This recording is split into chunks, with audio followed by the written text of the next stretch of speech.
Atimunan Sigsag Road. Papakita ko sa inyo ang ganda ng Sigsag Road, yung sinasabi nila dito kang manok. So, halika na, pupunta na tayo doon. Pipicturean natin at bibidyohan natin.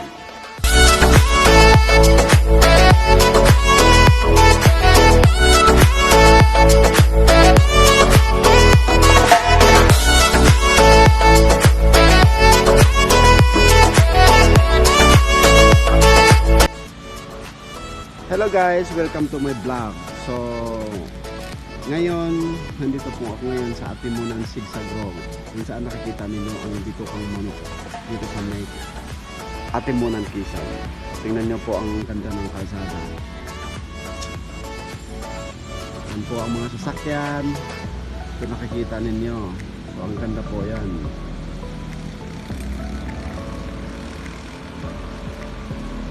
Sana makadaan po kayo dito at makita niyo ang ganda ng Atimunan Sigsag Road. Sinasabi nila na bitukang manok. So yan po ang ano. So bumaba lang ako actually, malakas ang ulan, bumaba ako para mag-vlog, para may ipakita sa inyo ang ganda ng Atimunan Sigsag Road. So yan po, medyo malakas ang ulan.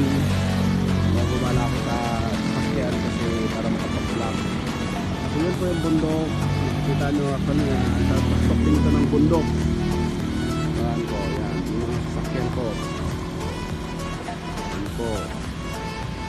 So, ang ganda. Nandito po ako yun sa taas.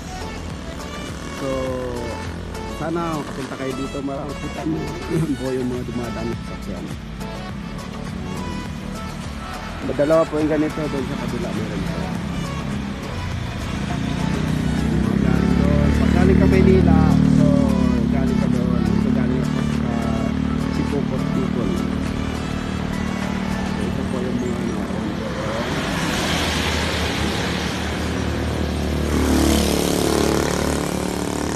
So maganda po dito, mag-enjoy po talaga kayo, lalo kasama yung pamilya ninyo.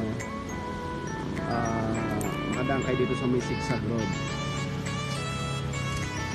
So, yun, talagang dito kang manok ko. Kailangan maingat ka dito kasi pag umulan, madulas dito. So yun lang po. Sana po mag-enjoy kayo at makadaan po kayo dito para ma-feel mo ang ganda ng Sigsag Road dito sa may Atimunan Quezon Province. Salamat po. Hello, magandang hapon po sa inyo mga guys. So ngayon dito po ako ngayon sa Atimunan Quezon Sigsag Road. Actually bumaba lang po ako, nag-drive ako, gusto ko lang mag-vlog. So malakas ngayon ang ulan, mula kanina galing ako ng Sipokot, Bicol region. So yan po yung, nandito po ako ngayon sa tok-tok ng ano, so nakikita ninyo ang magandang kapaligiran dito. Yan po, yan yung mga puno, so ito po.